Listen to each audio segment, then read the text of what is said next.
in like phase 2 of that project, which will be after, what we'll be taking that whole soffit all the way down. So we're 9 runs through 13. That'll be coming off, but obviously I need to do new windows first.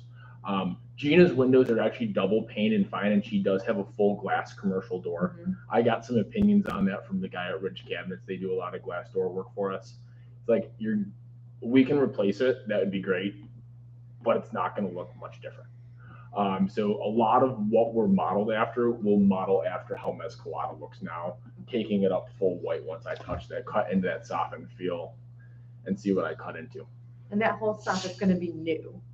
It's going to be gone. Or gone. It's going to be gone. So we actually pulled through Nancy.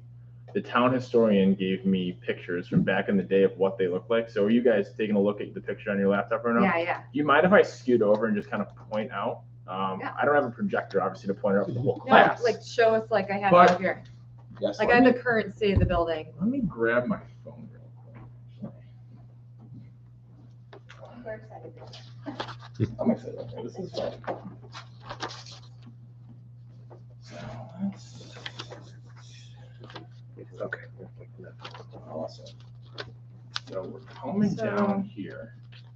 Yes. This is existing, Yes. Do you have that other drawing? and then this guy. Yes. So if you look back in the heyday where this was, Mhm. look back in the heyday where this was, this right here, that crown molding Mhm. still lives behind that soffit. They Oh, literally, they covered it they up with covered it this. up. They just slapped it on front. That's held by 2x4s to the roof. It's, I don't know how it's still standing. Okay, Yeah. okay. So underneath here, Underneath we that, will find this. You that will you're find gonna- this, which will be rough. Got it. But I'm gonna have a carpenter finish that. I have to put my windows in first Got it. Oh, that makes sense. before I all of a sudden I take that down and I realize, oh, crap. We have to do this, this, and this. I want to make sure that if I find something, that those stores can still do business. So no, we're not too disturbed from it. Yeah, and I've seen openings Yeah. in that soffit that it's pretty deteriorated behind there. So we cut that out, and that's actually what I had my carpenter be. I wanted to make Just sure a look. before I did this, he was confident enough that he could work with what's behind there, and if he couldn't work, replace or use wood putty for some sections. I've known him; he's been a tenant of mine in a warehouse for about 15 years. Okay. So I'm pretty confident in his work. But again, that window, especially for this grant program, really just covers those windows. I mean, I could And then you got more than enough to do with that. Yeah. just a little bit. So based on that, any questions? How long will that work take? The windows? And the soffit? Windows, I can answer confidently. It'll wait 2 days. 2 days on the windows. This soffit work, I'm really hoping they can bang out in about. We talking presentable or finished product? I'm serious because presentable may very well be. You know what? We rip it off. It looks ugly. I'm gonna slap a coat of white paint on it because I want to keep it nicer than it looks right now. Coat of white paint, and then he can go to town working on it. It might take a week. It might take 3 weeks. But it won't be a huge disruption. It would be like a maintenance guy kind of working on a side project, a hobby project, because he will be making sure all that is savable. I think you can agree, even if I paint what's behind there right now, it's probably going to look what's better than the soffit. Some of that work can be done from the roof too. A lot of that work can be done from the roof. And that'll be another thing. We'll have to make sure I secure my roof properly. So Are it's. Are these ROs going to change to be square? Yes. Okay. So okay. So the way Mescalata looks now, Yeah. take that style all the way down. Okay. So this is final. This is it. Yes, that is how those looking. Yeah, that's and nice. It's going to be a lot better. It's going to be the dull, because a lot of these, especially in the real estate office and the toy store, they're just single pane, and it gets really cold in there. And I was talking to Rebecca when I first bought the building, because Empire Realty, so it gets really cold up there. Okay. So Awesome. Are you going Donna? to do any work at the top after this is done? Are you going to do any work on the second floor or third floor? not so much money I got left. That is the goal. Yes, I'd love to do that. It's going to be phase 1, increasing the storefronts. I also know we're really big in Fairport and that walking traffic, and that's going to be the first eye that's caught through those storefronts. I want people looking in. I mean, I didn't think he'd do a great job, but the kid who runs the toy shop does a really great job of making sure that his window is full. If you watch and sit at the gelato place, how many people stop at that toy shop and look in that are intrigued by that? And new windows will only help. The top, that ugly green siding, I'm not a fan of. I would not have picked it. Chuck must have gotten a really good deal on it when he put it on the building X amount of years ago. It will eventually need to be changed or painted, but that's going to be a secondary project. Okay. Probably not this year. Just I don't know if you heard Leslie's question. Will this project include not just windows, but the facade? That'll all be done this year? That should all be done this year. Yes. Once I get the go ahead on the windows, starts my clock. Okay. So, Great. Donna, did you have questions?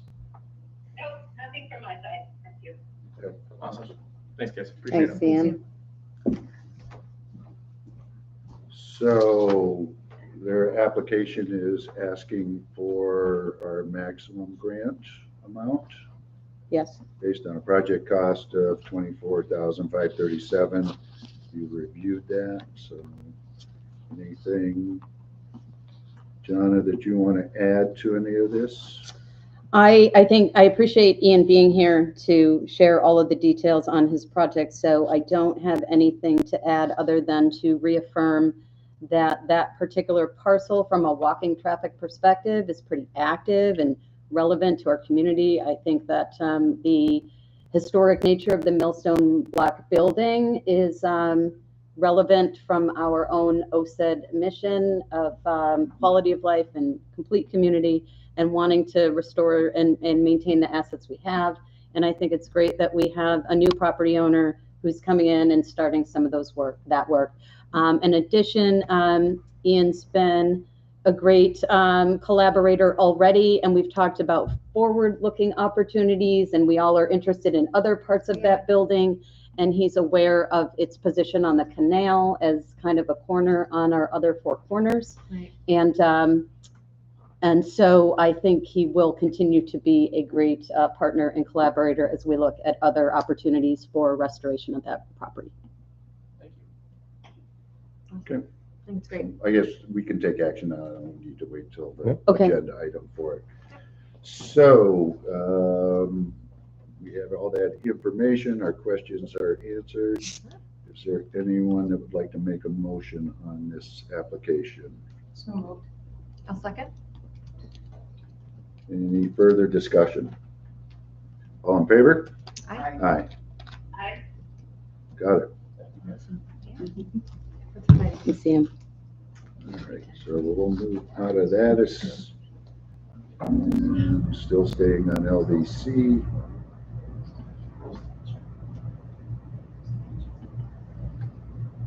Going to ask for approval of the LDC July 28, 2025 meeting minutes. I move to approve. Second. Comments or corrections? All in favor? Aye. Aye. Aye. All right, we're going to move into financials. We'll start with resolution 2025-08, authorizing payment of the LDC bills.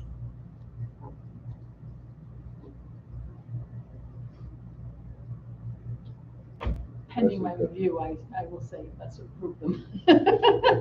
Donna is out. We did not review this month, so. Leslie reviewed in her. Leslie Sad. started hastily when she sat down, forgetting my backup role. So is there a second for that? I second. Pending her review. Thank you. Any questions that anyone has regarding those invoices? All in favor? Aye. Aye. Okay. We have cash balances, financials. Had a chance to look at those. Any questions on any of those? Anyone? All right, loan status report. There's a small past due. I'm guessing that's a timing issue. Is that correct? It is. One is shorts, and they pay like a big lump on a quarterly basis. and another is Junction, and it is just a matter of the receipt of the payment, but they're regular payers, they're never past 30. Yeah. So we're really more like less than 30 in those. All right, so facade grant program, we took care of Stone Block. The other application we have for us is the B side. Did we look at that last month or just talk No, about we just it? received Knew it. it was coming and we talked about it a little bit. So now we have the complete package for their application. Yes. So they are installing a garage door to open up to their side patio. They are very hopeful to have this work completed for Music Fest. They have a relatively short time frame, but are also working Get on This the with. year's phone. Music Fest? Yes. Oh, okay. Yes. They have a 2-day installation. They're in touch with the village on their permitting and requirements with the village. And the owner is Joe, the applicant is Rachel Despargi. Sorry, I'm Rachel to mispronounce your name. Joe Kazorik is the owner. She has affirmed that she has permission from the owner. This would be a great project to enhance that building, give a new owner of the building an opportunity to change the dynamic a bit and enhance their offering. You know, they took over this business that was an established good business here in Fairport. The music scene is important to us, but she's working to bring balance, and reformatting the layout will help her do that. So What's there right now? I'm trying to picture where the garage is. It's just gonna a go. like it's just glass a window. wall. Yeah. It's a window though. It's the window that goes into like where the tables are, not where the music is. That's Like, right, it's the okay. bottom. Yeah, I'm trying to it's picture the when I'm- street facing. Oh, it's the street. I don't know why I was thinking. Yeah. Yes, Okay. on the east end of the building. Yes. So we are recommending approval of this grant to this board. Any questions from the board? How much of a grant did she receive? She would receive the quote, 10.5 or 11. the quote is for 10.5, and so she would receive 50% of the 10.5. There's no accessibility improvements, so that doesn't qualify for the higher percentage. There is not. I'll move for approval. I'll second. Any further discussion? All in favor? Aye. Aye. That carries. Better get on the phone with her, tell her to go. I know. She's on the Or clock. text her right now. I'm like, they're at 8:30 tomorrow morning. All right, so those are the two financials. Going into old business. Update on the small business grants that we've been talking about for the last couple of months. Yeah, yes, we have talked about it for the last couple of months. We had some questions to coordinate with the Merchants Association directly, where they were with the sponsorship, what they thought about the structure of the grant. Is it appropriate just for like 0 to 12 months? Are there scenarios where we would want to expand that?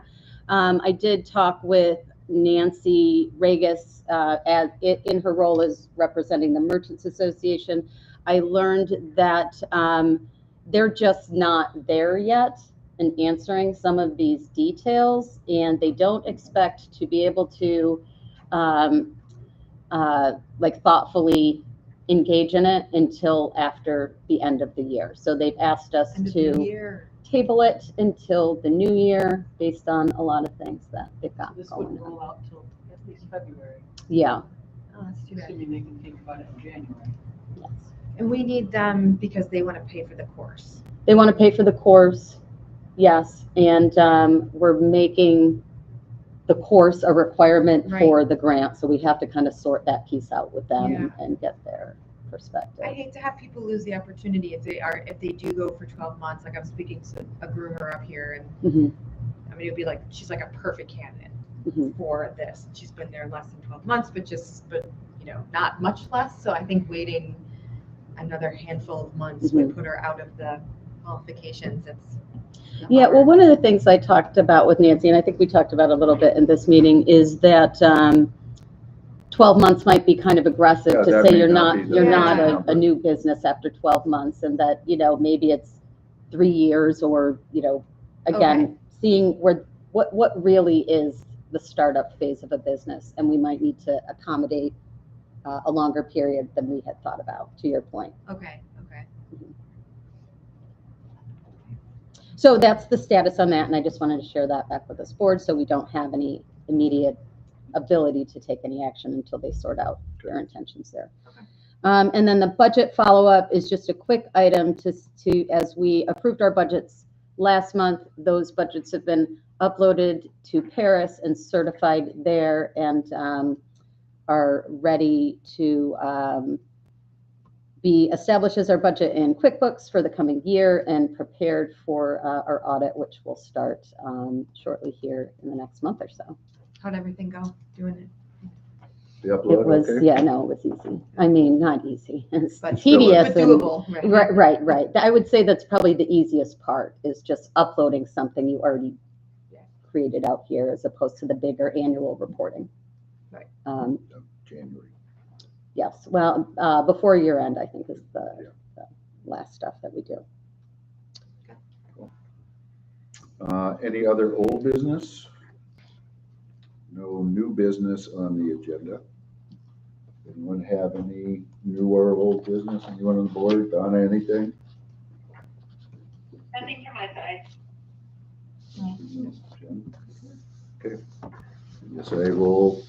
Oh, any other thing from you, John? Okay. I'll take a motion to adjourn. No, that's yours. No, you go ahead. I'll move. No, you. Go ahead, Jeff. Move to adjourn. I'll second. All in favor? Aye. Okay. With that, we'll close the LDC and we'll go to the IDA meeting next. Jen isn't Yes. here for urban renewal, right? Okay. Very good idea. I'm going to call the August 18th, 2025 meeting of the Fairport Industrial Development Agency to order, and ask if there is any public comment for the IDA. Hearing none, I'll close public comment and move on to approval of the July 28th, 2025 IDA meeting minutes. I move to approve. I'll second. Comments, we have instituted Jonna, you are sending these out to Ed and Donna prior to the release of the full board for their review for a double check. Okay. And that's good that that's happening. I know that there was a couple comments came back, so perfect. Great. Any comments or corrections to those minutes? All in favor? Aye. Aye. Aye. Okay. Moving into financials, start with resolution 2025-08, authorizing payment of the IDA bills. I move payment pending for the full review of the bills. I'll second. Notice the River Circus got paid this month, so, What a turnout. oh my gosh, we'll talk about that.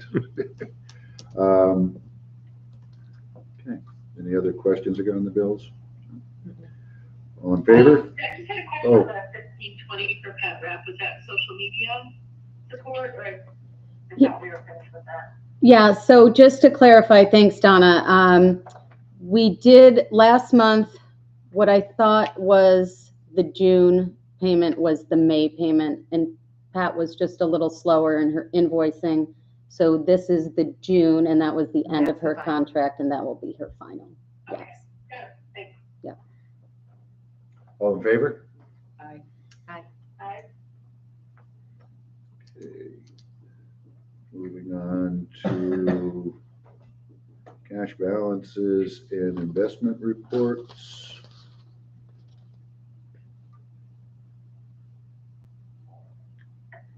The Tompkins report. Anyone have any questions or comments regarding any of those financials? Mhm.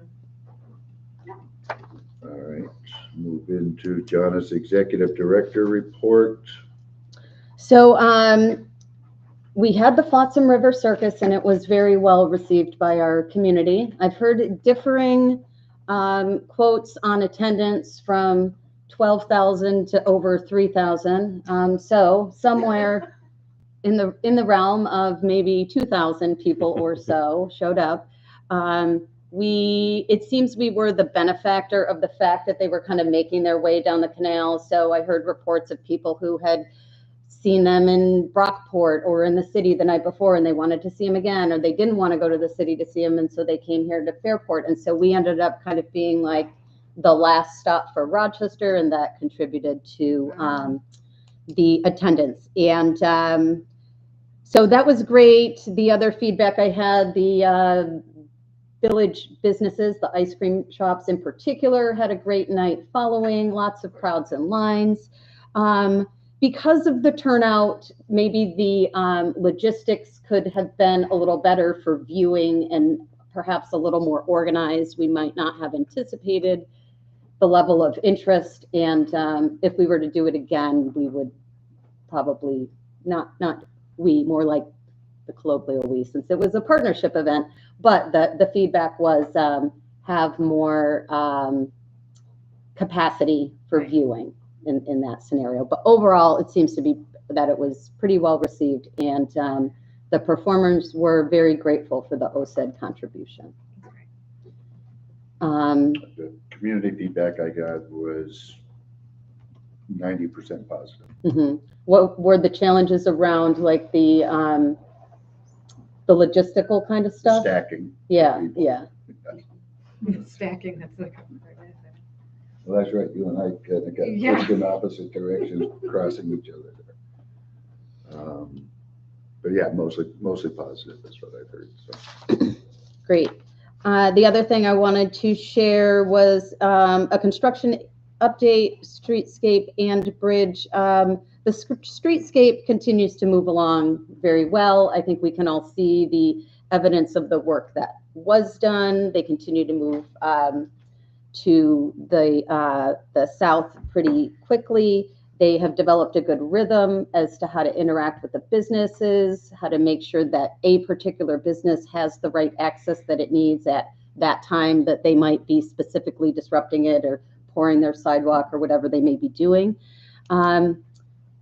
So streetscape is continues to be on track, and the things that are going to happen this week on the east side of the railroad tracks are focusing on like the next step, installation of the soil, getting the electric conduit and some asphalt resolution or restoration. That'll all happen through the end of this week and next week.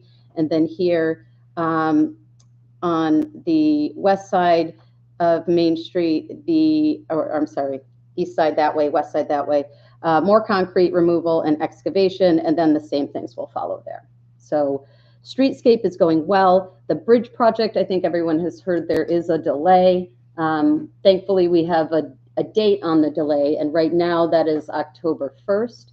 There is some hope that maybe that could be expedited, but it's probably most prudent to plan on October 1st. And that First week in October. Thank you. The first week in But October. I'm going to. I'll take the over. I'm going to make some outreach to their public information officer in the next day or so. I'm sorry to interrupt. That's okay. To see if I can go, okay, we talked a couple weeks ago. Please give me an update before Labor Day as to where you are now. before Labor Day weekend. So that's Great. giving them 2 weeks to get themselves together and share some feedback.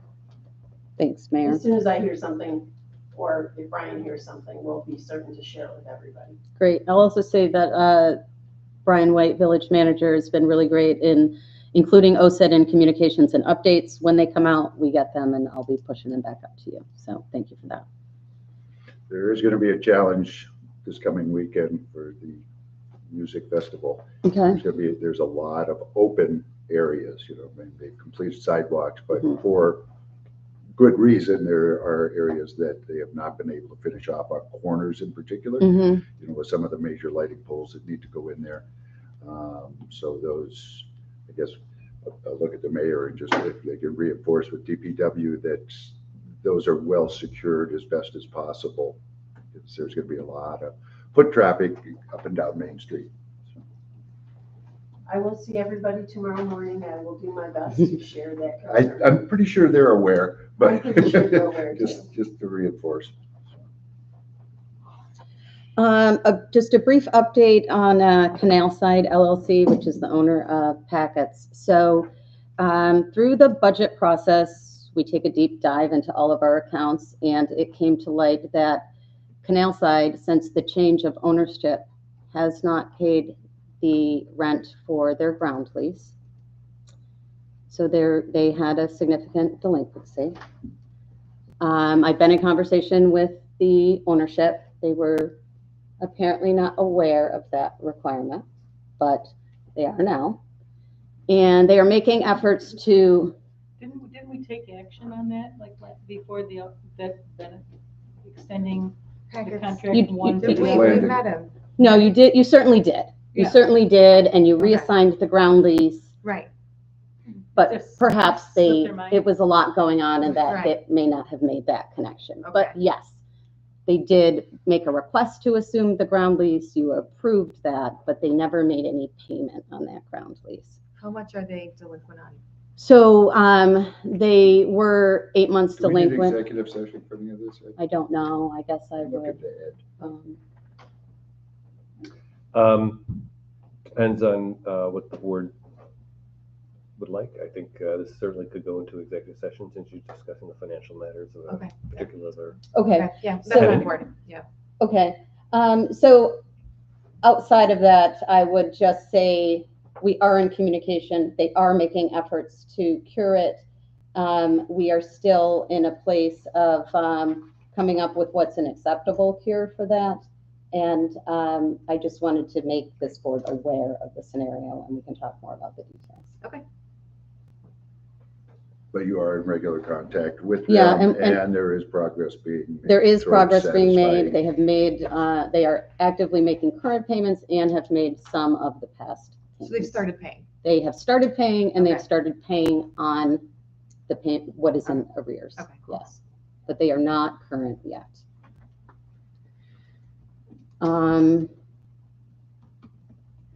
And then we do have a meeting next week on Thursday with them. Oh. Yes, I do. We, You're welcome to join. not this Thursday or the following? Next Thursday, the 28th. All right, Montana. Flying away. Okay, so the last thing in my report is a DRI update. Everyone knows we had I feel, a great joint board meeting with the village board a week ago and with MRB to discuss the DRI process. So on a regular basis in the IDA section, I'll provide a monthly update and then things that happen along the way. Highlights right now, today, we opened our call for projects. So the application for call for projects went out. It's posted on the Fairport DRI website. Also went out in a press release from the village. And I've actively reached out to the identified local developers who have worked with us in the past and have started the discussion on a couple of the projects we reviewed in our session. Awesome. So that's happening and exciting. We have a schedule of public engagement and community engagement events. The most or the one coming up is maybe going to be the most critical to see what do we receive from the business community, and that's the business and property owners information session. That's going to be on Wednesday, August 27th at 4 p.m. here in Village Hall. It's tailored for property owners and developers and businesses who are going to submit their proposal. MRB will be here to walk through the process with them and make sure they understand all the steps. Is that schedule, is that in our packet? The schedule is not in your packet, Amy's but post it's, today. Oh, okay, Yeah. oh, okay. I'll Is there pull a that second canal side one too? Yes, a pop-up, a Bilu. yes. out. Okay, I Yeah. can grab it off of our stuff. Yeah. The full schedule is on fairportdri.com. Okay, great. Yeah. Right, so that first meeting is for businesses, and then the pop-ups, we've got one planned for the farmers market this coming Saturday. We have a canal side pop-up planned for September 11th, and then a public information session on September 17th. So by then, we'll have an idea of what the projects might be, and that will allow the public to specifically respond to those. But we probably still won't have seen the application or whatever. You won't have the application until yet. October Right. Yes. to but- know the guidelines. No, we'll have, the DRI requirements will come out in early September. Oh, yeah, Yes, okay. That's yes. the ones. Yes.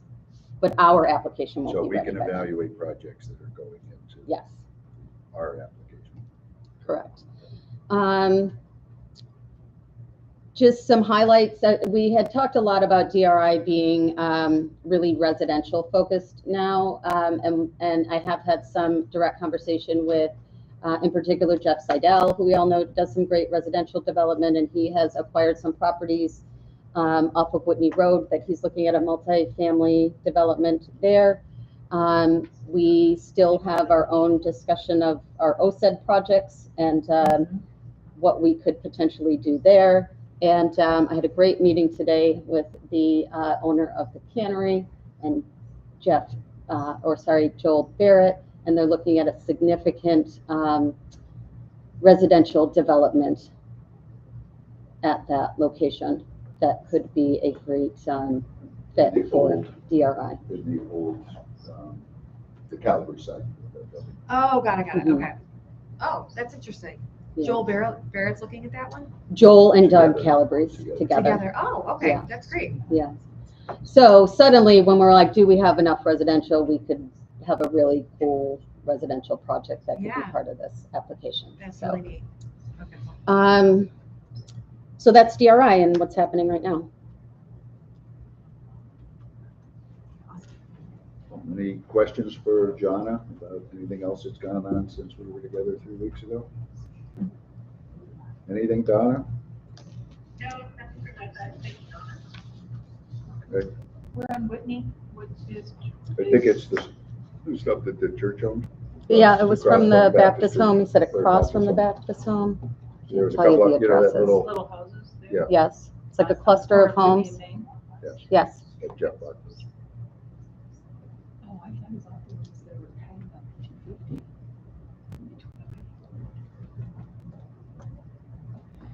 Okay, let's move on to old business, another budget follow-up. It is the same Same. budget follow-up. Also for the IDA, the budget was submitted to Paris and certified and is posted appropriately. Any other old business from anyone followed up on? Okay, move into new business, the zoning code draft review, and we were included a link, but we've been given that information prior. You've given it Mhm. to us a few times. So the village is in the process of an update to the zoning code. The why behind this is the existing code is relatively dated, and the comprehensive plan was most recently updated in 2021. And the goal is to update the zoning code to align both with where we are currently. We have a lot of things that exist, if built today, might not be approved or aligned with the code. So to bring the code to fit to what we currently have here in Fairport, but also to align that code to the strategic plan or the comprehensive plan, and make sure those two are talking to each other so we can start from the place where we're at and then grow toward the goals in the comprehensive plan. I shared with the board a comparison document and a summary document. I think those are great resources to allow you to dig into the hundreds of pages of code if you want to do that. I also invited Jill Riedrich here today, the village planner, to answer any specific questions. And I attended a public session to review the code last week, hosted by the village at the middle school. So my feedback from the meeting, it was attended, I think, as typical. There were about 30 people there. It wasn't as much of a public comment session, but an opportunity for the public to look at the different sections of the code and respond and react and get their questions answered directly on a one-on-one basis. And that seemed to go relatively well. The areas that are most impactful from, or might most impact development, are in the areas of parking. So there's some changes to parking and the parking requirements. Housing requirements, attainable housing requirements. So any new build developments have new requirements, not any, but over a certain unit. There's an allowance now for accessory dwelling units where that wasn't allowed before. There are some very specific restrictions on those, but they will be allowed. And then also in the area of subdividing a home, taking a single family home into a multifamily home, again, some very specific requirements around those. At the meeting, I was asked by a community member if OCED would have a position on the code. And I shared just that our board is reviewing the code. We would have this meeting and session. So for the board members, if there is a standard practice in that, I would just share that there's some interest in your opinions on this code. So.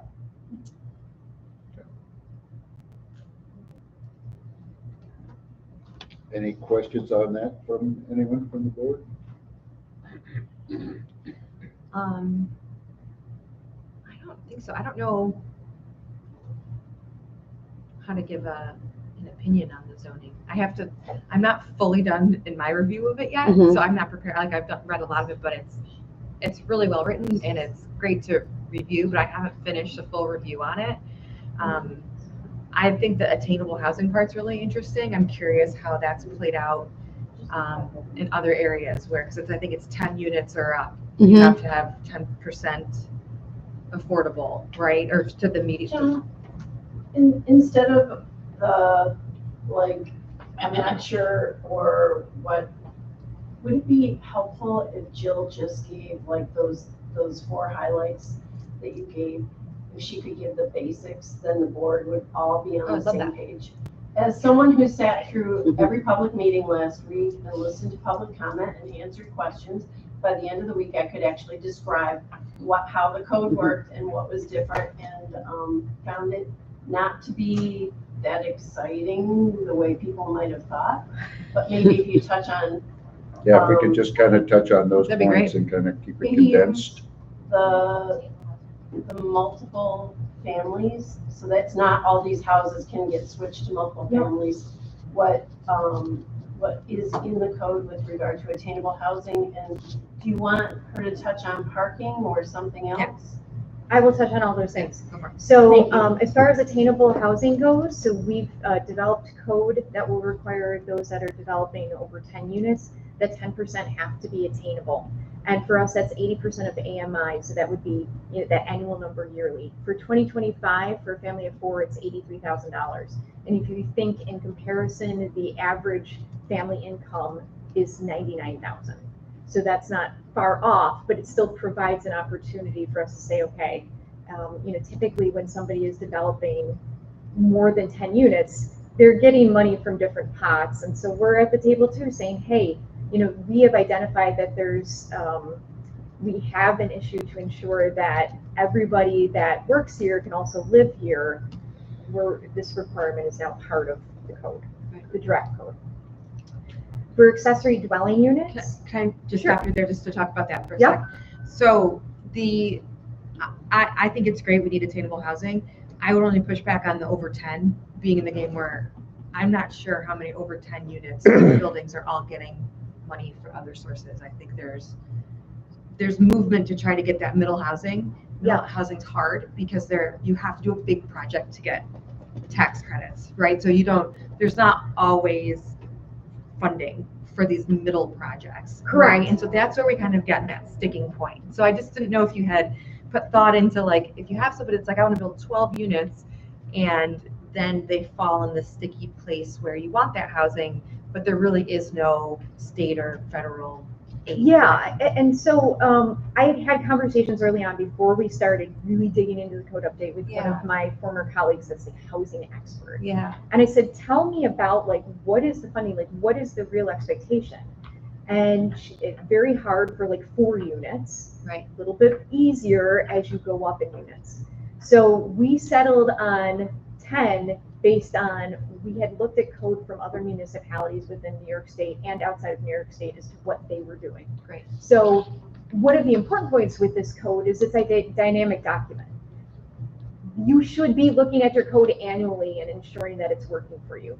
So if we find out through, you know, whatever, projects are coming here and they're not 10 or they're 12 and it's making it, you know, cumbersome for that, we can adjust it. Okay. So we did it by looking at other codes, but that doesn't mean that it's going to pan out, just like anything in the code. Right. You're sort of test driving. It's a little bit of an experiment conducted by folks that are very intimately knowledgeable about zoning and also about what's going on in the community. Oh, if that makes any sense. No, I think that's good. I mean, you got to start somewhere and figure it out. And I think it's a good step. I like your thought process on if you're finding that you're talking to developers and there is no funding source for them. Sometimes that ask makes sense. And sometimes it's just really hard at the cost of development. Yes. The fact that you're looking at it dynamically and taking all that into consideration, I think makes a lot of sense. The other side of that is, you know, like any sort of numerical value within the code, they can apply for a variance. Right. So that's going to be one of my questions. So the zoning board is empowered to grant a variance. Correct. Yep. Keep in mind that the zoning board of appeals starts at no. Oftentimes what happens when we're dealing with a project from Dream is that we have a chance to have these conversations and say, okay, what parts of the code don't work for you and what do we need to adjust? So I wouldn't rule out adjustments if we're finding. The other thing is that we have lots of tools in the toolbox, which is the zoning code, and we have incentive zoning, which there's also that provision. So I think what this updated code seeks to do is increase those tools in the toolbox. And somebody might say, well, we don't need it today, but we don't know if we're going to need it 5 years from now. So let's put it in that toolbox so that when a project comes here, that we do have some options to choose. Now, does this apply to rental properties only? No, it's even for so purchase. If we had the Reedman condominium project down here that are $500,000 condominiums. They would need 10%. Correct. And so does that mean that there's they have to sell one for $400,000? Whatever that math is. Whatever that math is. Whatever that math is. Yep. Right. So. And it's AMI of Monroe County, not of Fairport or Parenton. Correct. Right. So you're looking at the entire county. Yeah. Yeah. Okay. Any more on that? No. Okay. I'll move to ADUs because this was very popular. We heard a lot of comments for and against, and the zoning code, some people have said, well, it's a compromise. That's what a good code is, right? So we're taking feedback from everyone. We're saying what makes sense to move the community forward. What is also spoken to within the comprehensive plan. The comprehensive plan talks about the opportunities for accessory dwelling units. The code, the current proposal requires them to be attached to that principal structure. They can only be attached to single family homes. They're limited to 650 square feet and 1 bedroom.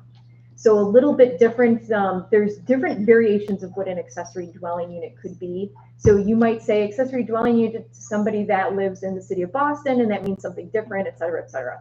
So we ensured that the message was clear by producing an FAQ that focused on ADUs, so people would have an idea of what we're talking about. I do want to point out, though, that currently our existing code does allow for more than one principal structure to be constructed in a residential district, and that's the RE district. So the code is in some ways becoming a little bit more restrictive when it comes to that. Jill, to your point about the districts, so you're condensing some of those districts. Will that RE district go away? In many forms, it goes away. Okay. So we looked at there were 6 or 7 residential districts. We condensed it to 3. That's appropriate for the number of residential parcels that we have in the village. And many of the existing districts repeat requirements. And so it just makes sense for ease that we have 3 districts. The highest density district, the RTN district, represents many of the parcels that are currently in the RE district. Any questions on ADUs? Nope. Okay. So, oh, sorry, I won't have questions on everything, I promise. No, Go ahead. You have a garage, no ADUs in garages, correct. only attached to the home. Only attached to the home. Do you have, so you can make your home really, minimum of 600 square feet or whatever, maximum? 650, yep, maximum. 650, but you can completely add on 650 on the back of the house or something, just attached. Correct. Yep. So the next item was parking. This really excites me. We did a parking study, which you're probably aware of. And what we found out is we have almost 1,000 public parking spaces. At some point during the day, there's one section that's used a lot and one not so much. And that's okay, because we have the ability to balance that out. What we see on a regular basis is when uses are changing, that space isn't changing. So for instance, Mescalata, if Gina won the lottery tomorrow and said, I'm done selling clothes, and a restaurant came in there, the size of that space isn't changing. The number of people coming into that space isn't changing. So it made sense to say for everything that's under 4,000 square feet, commercial structures, that there's not a parking requirement.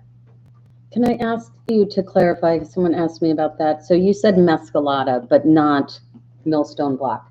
So Mescalata is just that little portion that's an existing portion of the structure. Correct. What if a building has 8,000 square feet and then that gets subdivided for a new tenant and they're taking 3,000 square feet? That is under your 4,000 foot rule. Do they have to have a parking plan? Based on the code, I would say they do not. Okay. So it's not just about like a new build, it's the space that you're occupying. Correct. Okay. So if you think in terms of,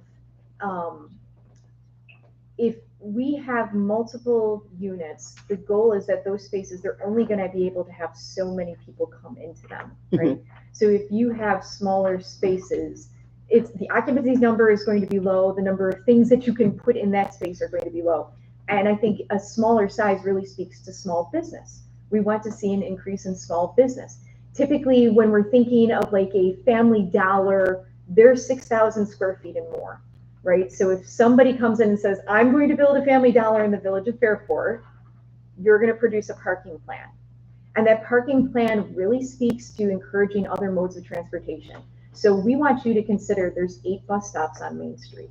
There are almost 1,000 public parking spaces. Could you do valet parking? Is there shared parking space? At one point I did calculations and it seemed like there were almost 21 acres of paved area in the village of Fairport.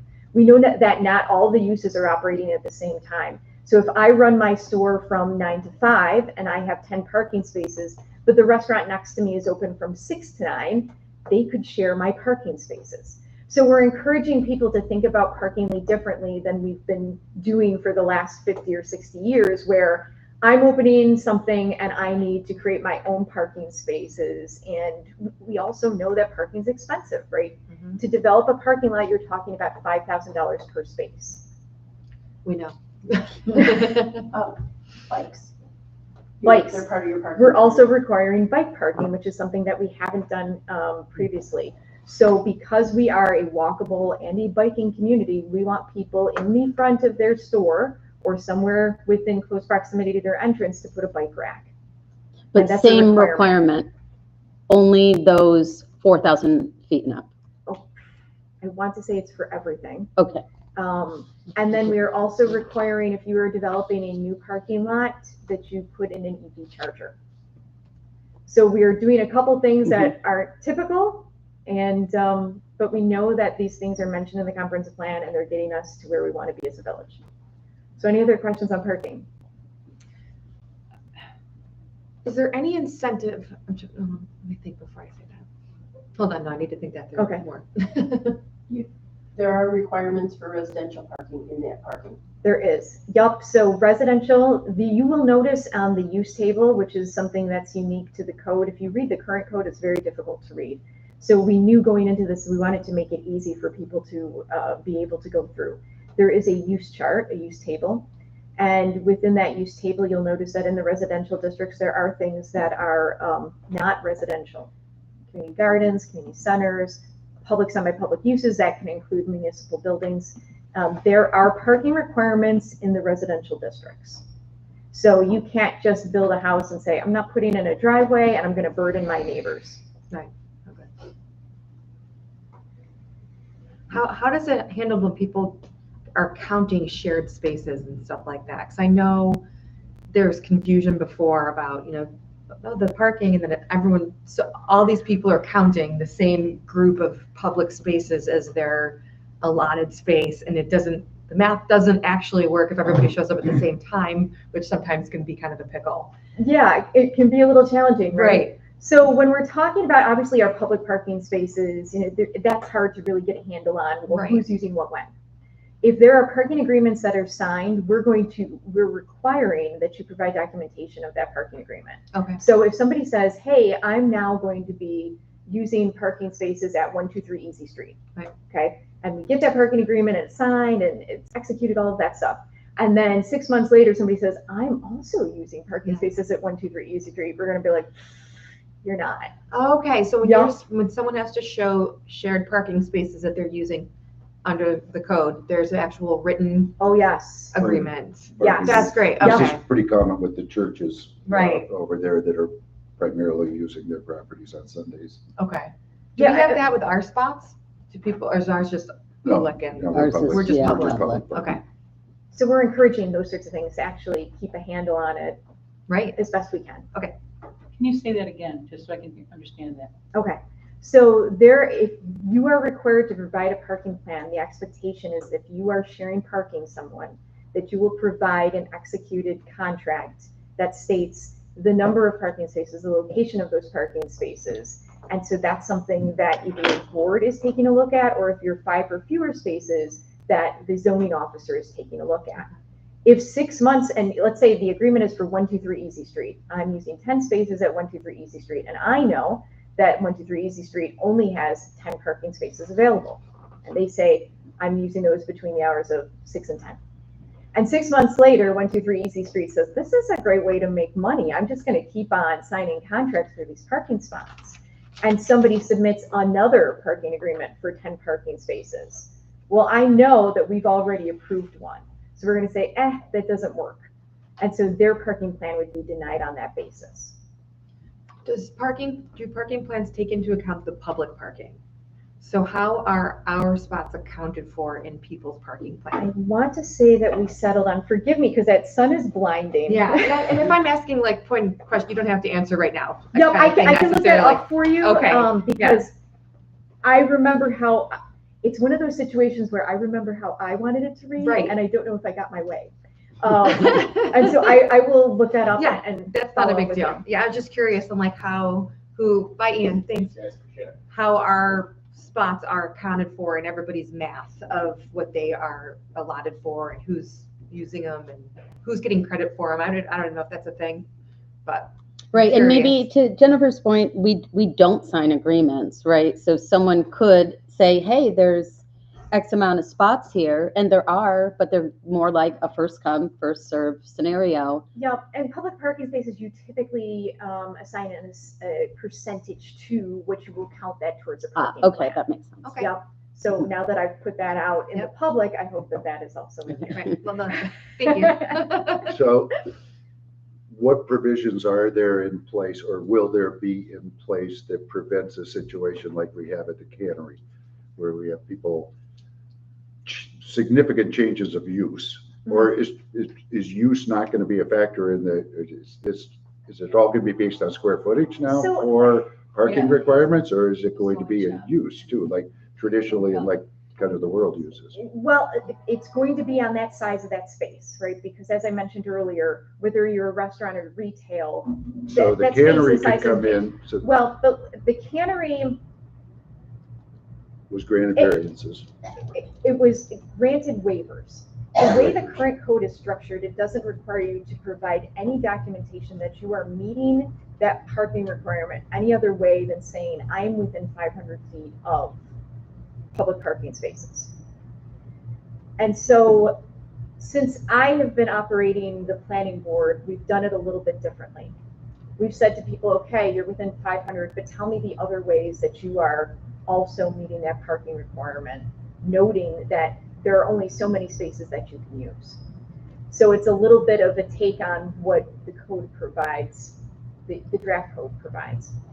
So as far as the cannery goes, that's a unique situation that I'm happy to have an offline conversation with. It's not the way that I would have done it, but I also was not here and I don't know all the particulars. But they made a good case for business as being daytime business as nighttime business. And so the parking for whatever the square footage, the 1 million square feet or whatever it is up there, that they could coexist there. So And then the change of use comes in, that it was nothing like the plan that was presented when they got their waivers. correct. And so they had a description of parking based on use and not square footage, and the board did not tie the decision to uses. It was just a granting of a waiver associated with a number. So as those uses come in, it's almost like they have a bank account, and every time a use comes in, we're withdrawing from that Yep. bank account. I mean, I've seen the calculations Yep. on the way that it's going against the waiver.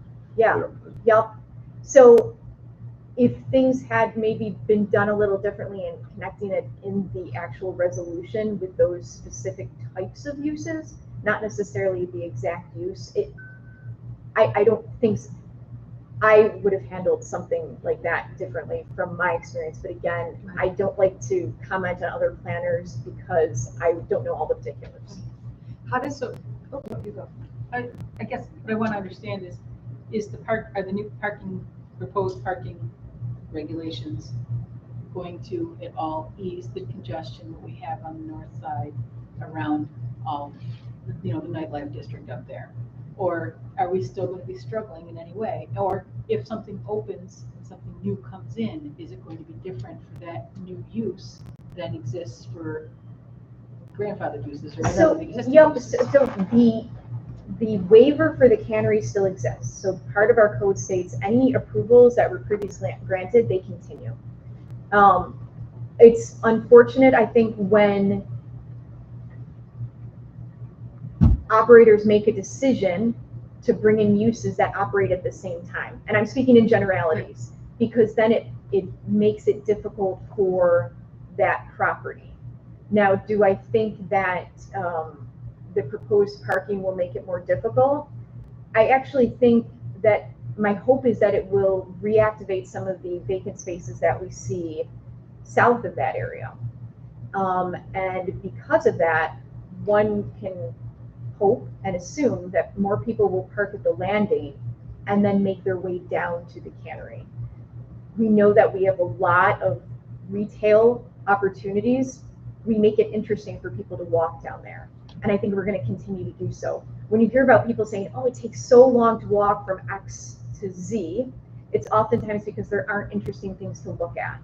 So to de-emphasize the automobile and not have that parking requirement really says we want foot traffic. And so we want people to park once and walk. So that it doesn't necessarily fully answer your question. And when I talk about the code being dynamic, if we're seeing that it's not working as intended, we have the ability to change that. The village board has the ability to change it.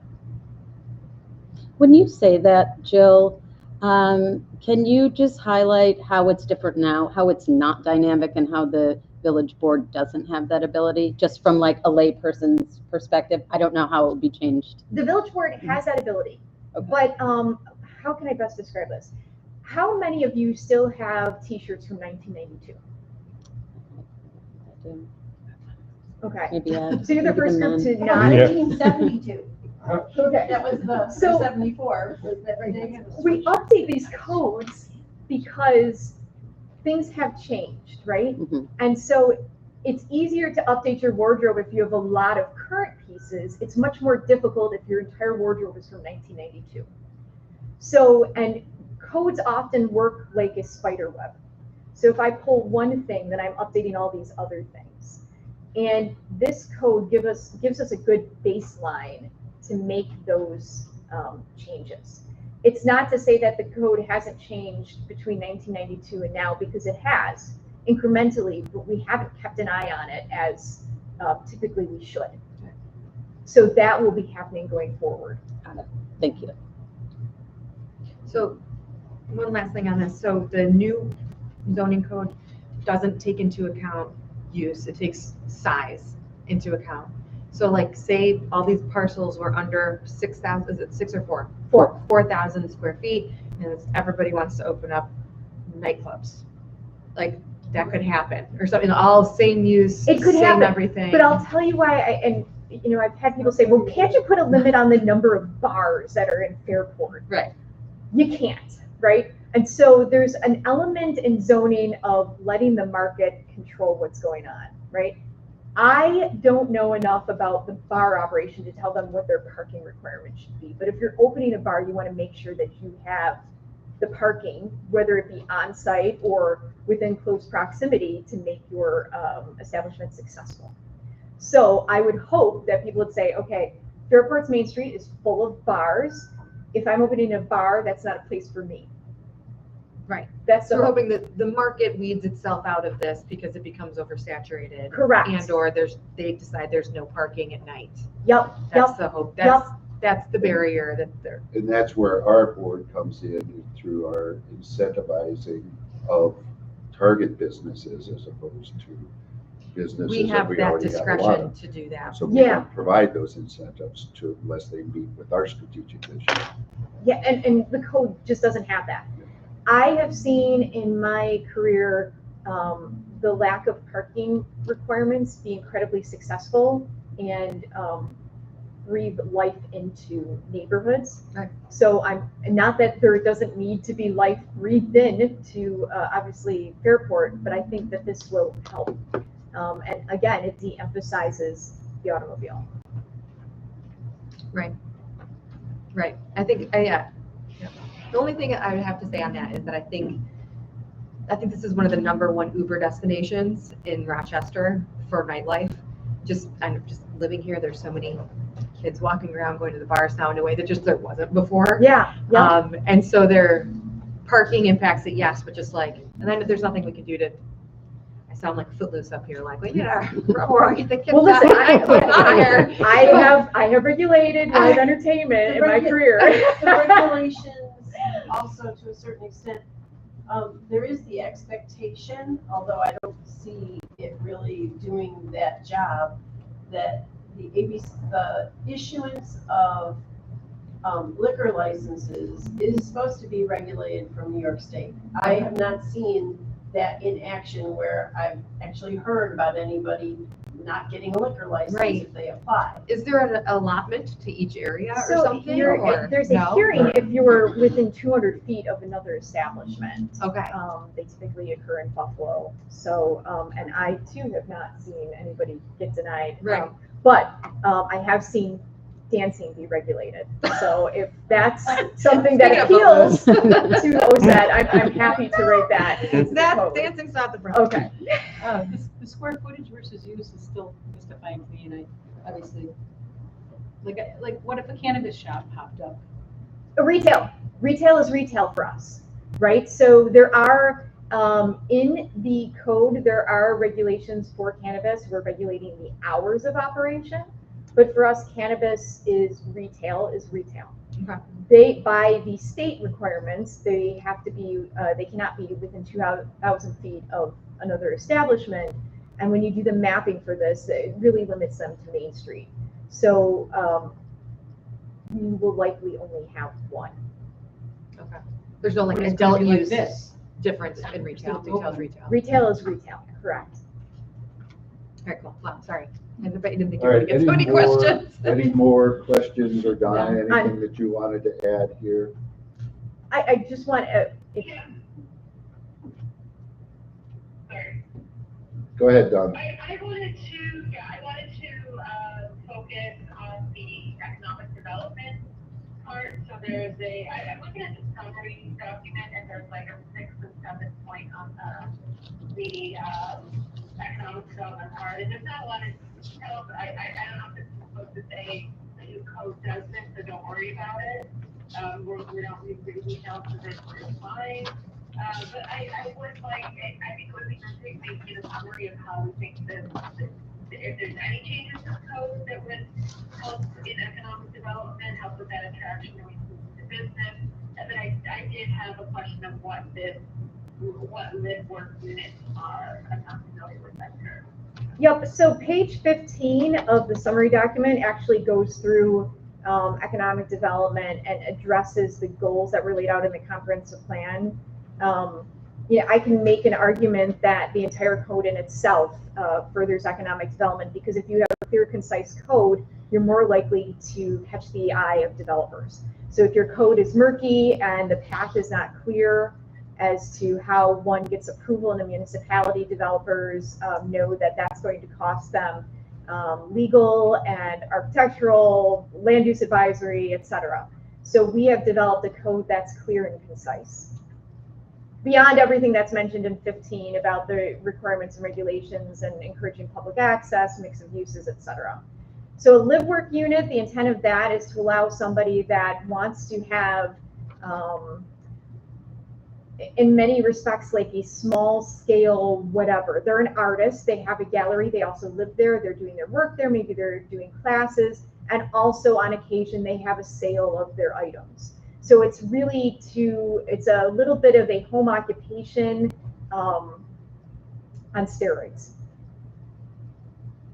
There's not the same requirement for space.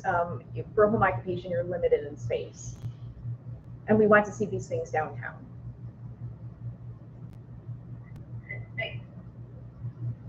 Is there more, Donna?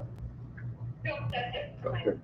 Well, back to Jonna's original intro here with being asked by a community member if OCED would have a position on this.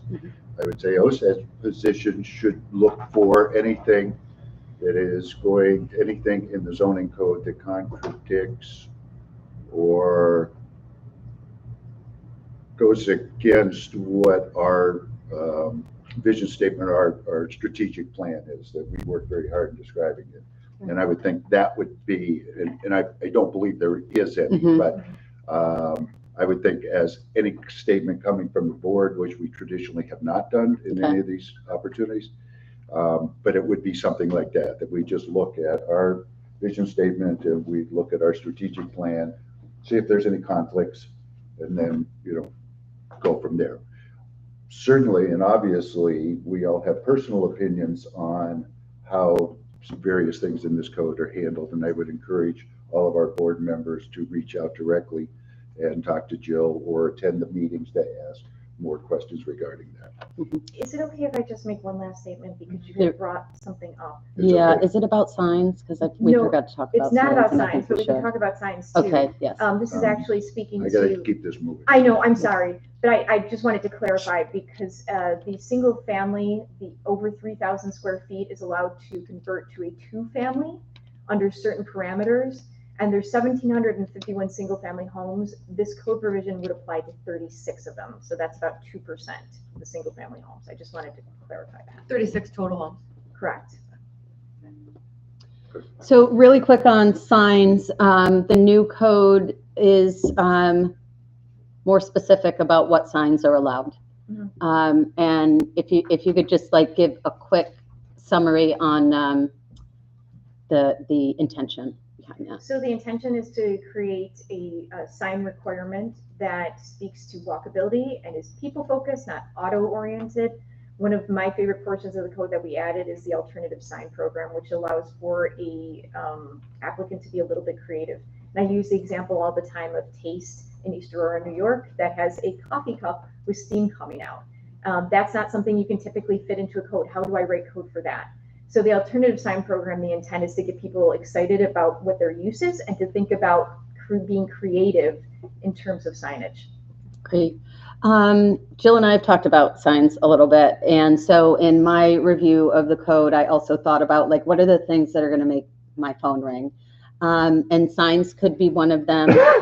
Specifically, we have a lot of these A-frame sandwich board signs. Those won't be allowed.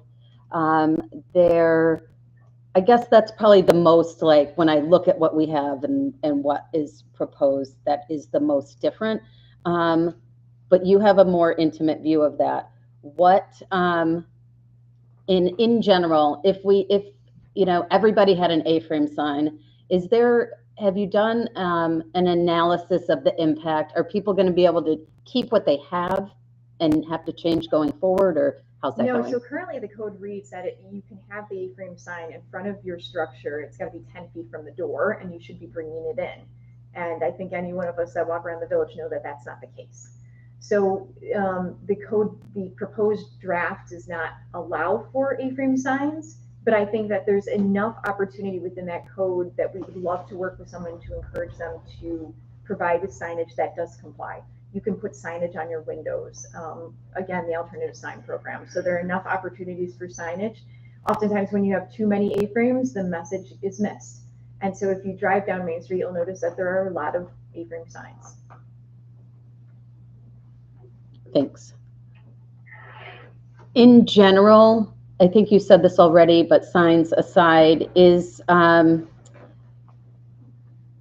if there is something that is existing and then under the new code is non-conforming, will it have to change? No. So the non-conforming regulations have also been updated to allow for things that are existing, like multifamily homes, to continue to grow and live.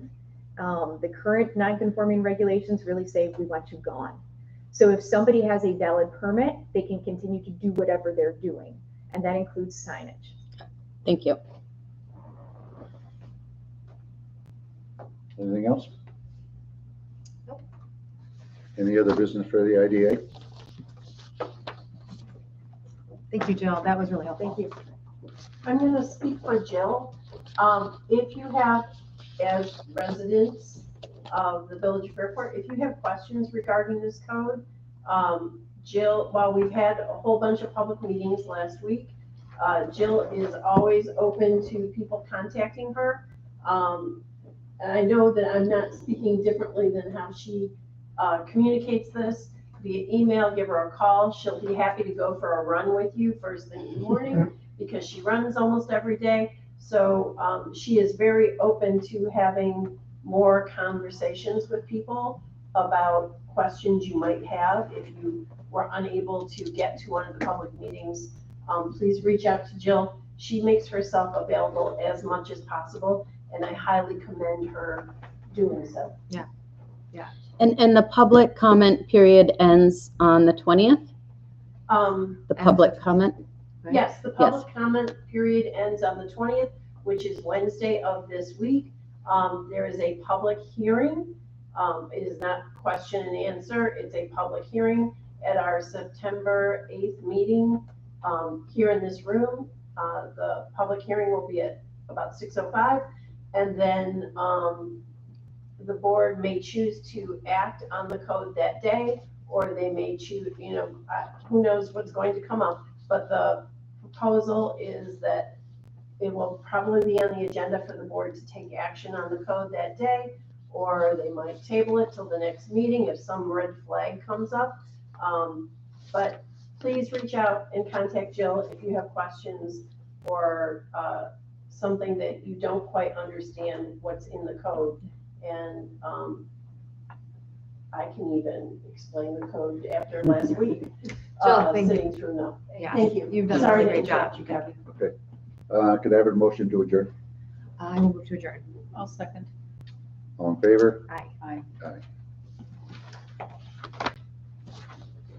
Okay, I'm going to open the August 18th, 2025 meeting of the Fairport Urban Renewal Agency.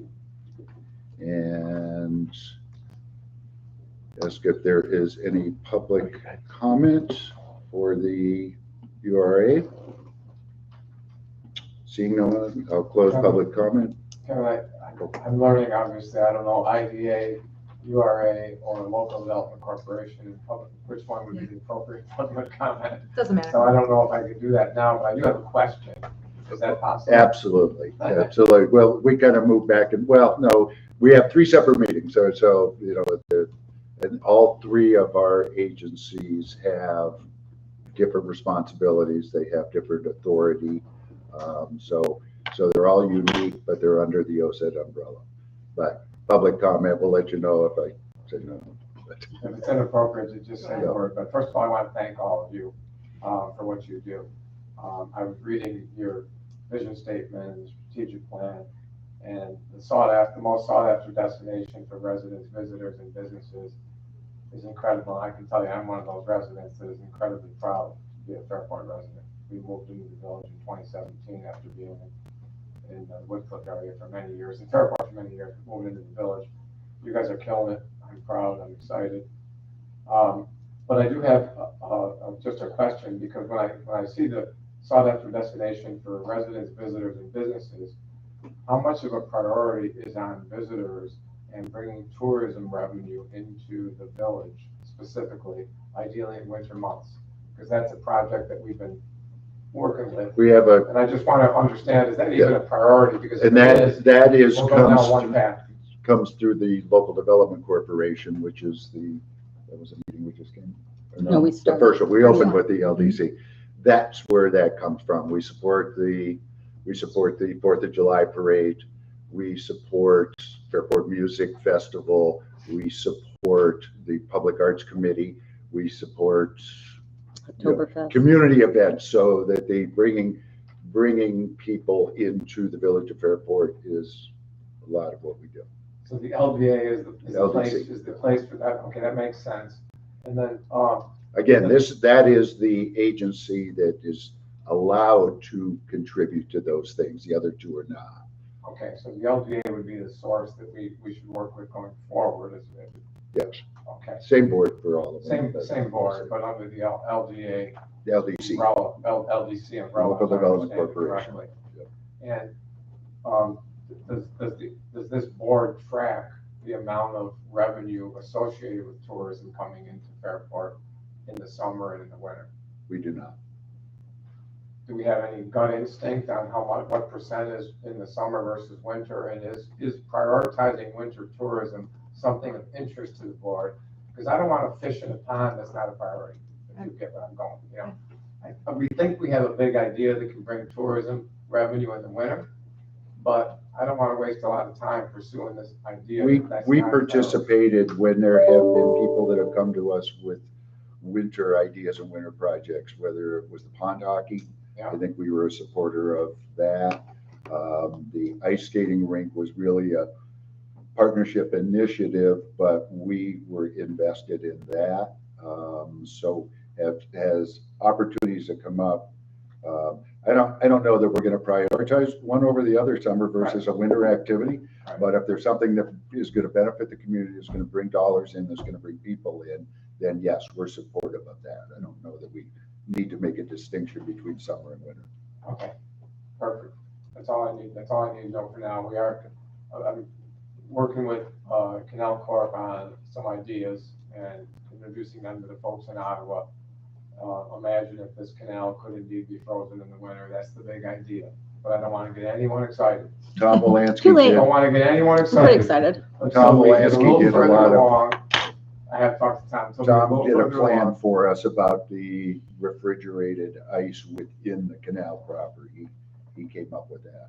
So we have some ideas, so we won't waste any time now, but maybe sometime in September, October, after we've done a little bit more due diligence about the practicality of that canal freezing and generating significant revenue, I'll be asking you to come back, if that's fair. That'd be wonderful. We'd love to have you back. Yeah. and- So- Thank you. Go ahead. Yeah, just a Tell note. me, did I miss anything? Just a note on process, I know you know this board meets monthly and we meet on the third Monday, so just keep that timing in mind. But if you want to get on that agenda, you're going to want to submit your materials a couple of weeks in advance, so we have time in our office to talk through any questions or details and have everything the board has- fleshed out by the time the board meets and has had time to review. So Great, thank you. Next one, September 15th, I recall. September, yes. Yep. Thank you, John. Great, thanks. Okay. I'll close public comment, and we didn't vote on the minutes, right? No. No, okay. So,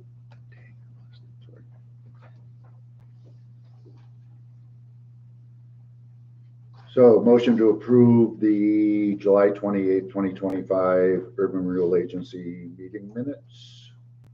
So moved. A second? Comments or corrections? No, sir. All in favor? Aye. Aye. Aye. Financial reporting, let's start with financial resolution 2025-08, authorizing payment of the URA bills. I'll move to authorize payment of the bills pending my review. Second? Any questions regarding any of those bills? Or anything you want to call out, Jana? No. All in favor? Aye. Aye. Next will be resolution 2025-08, authorizing payment of the section 8 bills.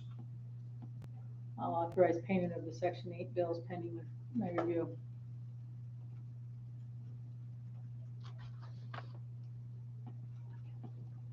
Second?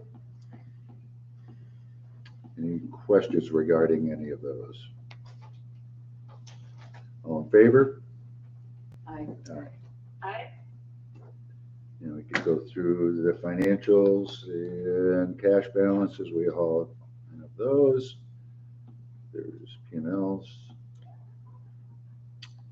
Any questions regarding any of the financials? No. Moving into the loan status report, there's a small amount that is past due. Again, I suspect that is a timing issue. It is paid today. So everything Yes. is current. Front Porch Ranch summary.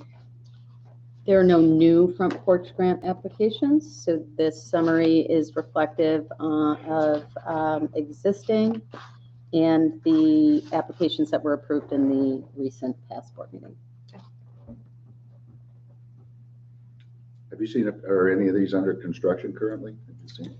This one, September 8th, that's Mood, Roselawn. Are they under construction on Will Roselawn? be under. Oh, will be, construction. yeah. I drove by there today and there wasn't any activity Yeah, yet, but yes. September. All right, Jennifer, thanks for waiting. If you want to give us the Section 8 report. I actually have an addition, which is mainly what I kind of want to just talk about is where we're at with all the project base and what we have left and where they're at. So I apologize for having to submit this after because I was. Oh, nobody's here on there. So right now, we have a total, the way that I just listed the projects and where they're at. We have the 3 awarded, Midvale 2 with 8 units, Holy Creek with 8. Those should be closing with the state sometime in 2026 and should start construction at that time once the awards are announced from the state. So those 3 are awarded from us. Now we have to wait. Northfield has also been awarded. We're waiting for further information about how we're going to be proceeding with that. but that is already awarded. We have the completions, obviously, across New Fairport Apartments, Midvale 1 and Marketplace. Rose Hollow is going through. The owner has requested that we initiate a contract. Oh, good. It's really great, Jen. Good. It's a big accomplishment. Yeah, we're happy about that. It seems like they're gonna be very easy to work with and should be a really simple and quick way to bring on 12 people and have this awesome project. Awesome. So we're really glad. So I'll be working on that this month with them. Holmes Landing is the building on DSO. So that should be closing also in 2026, and they're in contact with me regularly to make sure that, you know, they're still just proposed. We haven't awarded anything. They haven't submitted their proposal, so they're just still proposing. So those are in the proposed state. But as you can see, our total PVV units that are allowable under HUD at this time is 148. And my goal, I think, was probably started 3 years ago, was to make sure that we're fully utilized with PVVs, and we only have 21 left. So I am requesting board approval tonight to allocate the last remaining 21 PVVs that we're allowed to have for the RFP process for 26, 27. So I'm not sure if project will come in. If majority get awarded, sometimes the state shifts them around, we don't know. So we'll see how this year goes. But I am asking the board to allocate the 21 vouchers. And then we're done. We've maximized, and that is exactly where I want it to be. Given what HUD's going through and everything, the timing's really, really great. Those things ever come off? Come off. Come- Did we lose one? Yeah, I mean, you know, Yes, like if we sure. would have lost Northfield, if we would, you know, just as an example, Okay. then that goes back into our Pool. our But pool. we've actually, the board already approved the allocation of those vouchers. So they would go, not back, they would go into the. They go to you. PVV pool, yeah. So they would be re-awarded to someone else. So we're really almost there, and I'm really happy about that, so. That was good news. Jennifer, Where's Hobie Creek? Hobie Creek's in Ironquoit. That's another pass stone. So we work with pass stone and Rochester Cornerstone are the main individuals, and now home leasing. It's great. I love it. So I was gonna ask about, you've got those 21 and these other 2 proposed projects. Is there any scenario where the remaining 22 could be allocated to any of your existing projects, or do they have to be new? And okay. Yeah. I'm thinking, you know, if possible, Jefferson Park is expressed. It's on Jefferson Avenue. They are in a similar situation as Rose Hollow is, where the rents are just not manageable at this time. And although we have a lot of people with flexible transferable vouchers there, it really does need some more assistance into it. So I can see where they've suggested that may be something they're interested in. So I would not doubt if it goes that way, but that's something we want to talk about. Thanks. We don't always do existing housing. We've done, you know, Rose Hollow will be our first one that's not a new development, but it's in desperate need and we're doing it. I don't know how much we will talk when that happens, but that's certainly allowable, yeah. Thanks. So that's really my main thing that I wanted to go over. I do apologize, the board report was, the flip side has the last column for 7-1. I think you guys got the wrong one. If you flip it over, our numbers are good. We are, you know, continuing to decline, not at a huge rate. We lost 1 this month. Our funding, we're regulating our funding a lot more. Looking back at like July 1st of 2025, our agency held RNP was negative 5,000, and we declined from there. Now that we have the attrition that we have and we're not leasing, you know, our RNP, or what's called our agency held RNP, is back up to 24,000. So you can see how the attrition will just continue to help us out. I'd like to see that grow just a little more, and then we'll probably start leasing soon. Very slowly, because I have to monitor the project based on when they're coming on. It was a relatively smooth and easy month. There wasn't anything serious going on. Nothing new. There was a webinar from Nara, who's our national correspondent, or national correspondent between HUD and us. Nothing was discussed other than they're just reiterating what's already been in the circle. We don't know until the Senate and the House finish what their process. So the Senate is very, I think I mentioned this already last month, very favorable from the Senate, Section 8 budget. So not the House. So we have to see how that's going to pan out. The Senate was like, it was amazing. It was really good. The House is very serious. So we'll see. I guess I discussed everything else on that. I do want to make a correction in my report. I asked for 43 PBBs. I wasn't accounting, I think, for one of the projects, so I apologize. It's 21, not 43, which is indicated in my report. Thank you. That's all. Well, is there a motion to allocate? So moved. Yeah, second. Wonderful. Thank you. Yay. Any discussion? All in favor? Aye. Aye. Donna, do you have anything for Jen? No, I don't. That was great. Thanks, Don. But Donna, I would like to say that I appreciate your email, and anything like that, you will definitely want to if you have any of that information, let me know. That one wasn't applicable, but those are the things we're going to start to need to look at if funding is bad. We're going to need to branch out to those types of programs. That's just not one we can do. But that's something we would want to do if it was available in section. So just if you see something like that, always let me know if you don't mind. Okay, no problem. This was an opportunity that I shared with Jess, that I found out one of the federal grants. Yeah. Listed website. That's a big one too. So thanks. Yeah. It's And just it we're was not. about job creation, so I thought that there might be some. There's going to be Given those. our recent loss in one of our existing, so. In Fairport. Kind of missed that. Okay. Thanks so Good. much. Thanks, Jen.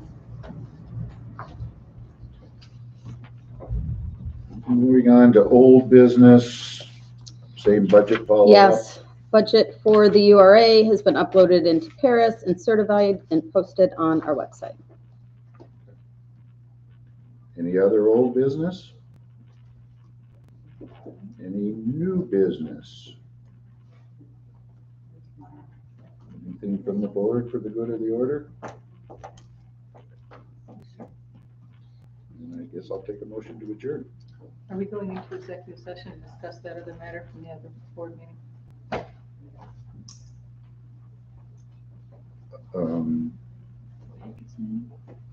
Oh, Oh, did we need do to? we need to? I'd like to know more. Okay. And So then adjourn here. we have to reopen. That's We adjourn IDA. this and then reopen something else. Okay. Move to adjourn. Second. All in favor? Aye. Aye. Can you keep that? Do you have to? So do I keep streaming while we open and no. go into executive Um, session? No, you should turn it, no. You just need to turn it on again when you reopen to close out of that executive session. Okay.